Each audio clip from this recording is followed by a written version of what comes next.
अस्सलाम वालेकुम फैमिली जी, क्या हाल चाल है, कैसे हैं आप सब लोग। मैं भी अल्लाह का लाख लाख शुक्र है बिल्कुल ठीक ठाक हूँ।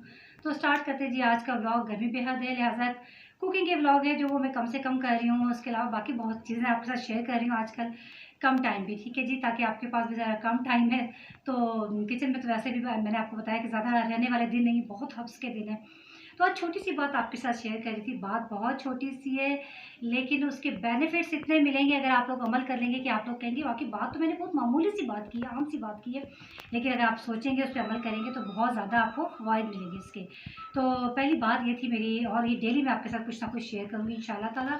तो आज छोटी सी बात यह है आपके साथ, अगर आप में से अपने भाई की बेटे की कोई शादी करने लगा है, ठीक है जी, तो उसने एक छोटी सी टिप पे अमल कर लेना है मैंने मेरी और टिप क्या है जी, आपकी जो मैरिड बेटी हैं उनको एक दिन पहले जैसे वो आई हुई थी माओ के पास, तो माओ को बड़े प्यार से, बड़ी शफ़क़त से, बड़ी मोहब्बत से बेटियों को पास बिठा के कहना है आपने कि बेटा देखें, अब आपके भाई की, आपके बेटे जो भी आपके भाई बेटे जिसकी भी शादी हो रही है, तो बेटी से कहना है कि देखिए बेटा, आप भाई की शादी हो रही है, आपने जैसे अब आती हैं इसी तरह से आना है, खुशी खुशी आना है, बैठना है, खाना पीना है और खुशी खुशी अपने घर चले जाना है।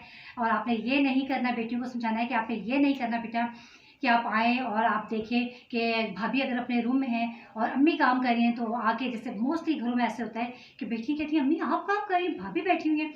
उनको ये नहीं पता होता अम्मी से पहले भाभी कितने काम कर चुकी होती हैं। तो मोस्टली होता है कि बेटियाँ फिर इस तरह की बात जो करती हैं, फिर आपस में घर में क्लैश हो जाता है। तो इस तरह की कोई क्लैश होने वाली बात आपने करने देना ही नहीं है। बड़े अगर ये समझाएँ, बुजुर्ग अगर अच्छे तरीके से समझाएँ, ये मैं काउंसलिंग की बात कर रही हूँ, काउंसलिंग होगी आपकी, बड़ी अच्छे तरीके से अपनी बेटियों को आप लोग समझाएँ। अगर आप लोग इस तरह करेंगे तो इस तरह से भाभी के साथ और नंद और भाभी का उनका वो वाला मसला नहीं बढ़ेगा, ठीक है। आपने वहीं से बता देना है कि बेटा आपने बस यही करना है कि खाना पिया और चले गए, ये नहीं कहना है क्योंकि आप इतने काम, बहुत सी जगह पे ऐसे होता है ना, बेटी आती, तो आपने बेटी को यही कहना होता है। मैंने आपको हमेशा बताया है कि अपनी बेटियों को यही समझाना होता है कि बेटा आप लोगों ने आना है, आपने इस तरह कोई बात करनी ही नहीं है कि अम्मी भाभी ये कर रही है या आपने क्या कर लिया, भाभी ने आज क्या काम किया। अगर माँ ये समझाए तो बच्चियों को ये काम तो बनता ही नहीं ना कहना कि भाभी ने क्या काम किया और अम्मी आपने क्या काम किया। अपने पास माएँ बिठाएं, भाभी कमरे से आए, अस्सलाम वालेकुम भाभी जान क्या हाल है, भाभी से भी सलाम दुआ हुई, भाभी अपने कमरे में और कैसा दिन गुजरा, सब बस अपनी बातें की आपस में और अपने घर खुशी खुशी आए। इससे बेटी की भी इज्जत कायम रहती है और घरों में भी वो मसले मसाइल नहीं होते। लेकिन अगर बेटियां आके कुछ करेंगी कि भाभी क्या कर रही हैं, भाभी ने ये कर लिया, अम्मी आप ये कर रही हैं, उनके घर के मसले मसाइल को बढ़ाएंगी, तो फिर ये करें, ये जो बातें मर्दों तक जाती हैं, मसले मसाइल इतने लंबे हो जाते हैं कि घर जो है वो तबाह बर्बाद हो जाते हैं। तो काइंडली इस चीज़ को आप लोग यहीं पर स्टॉप करें। ये बड़ों का काम है, बुजुर्गों का काम है कि इस चीज़ को यहीं तक रोकें। तो ये चीज़ अगर रोकेंगे तो फिर आप लोगों को फ़ायदा होगा, घर अमन का गहवारा होगा। तो इस पर आप लोगों ने ज़रूर अमल करना है, ठीक है जी।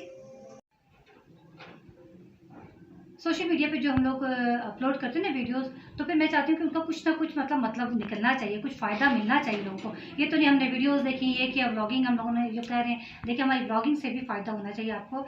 और मैं समझती हूँ अच्छी बात ही करनी चाहिए। जहाँ तक पहुँचे तो उसमें मैंने आज अच्छी बात कर दी, जहाँ तक पहुँचे 1% पे पहुँचे तो इसका मतलब मैंने कुछ ना कुछ अपना हिस्सा डाल दिया, ठीक है जी। इसी के साथ ही आई होप कि आपने अमल करना ज़रूर करना है।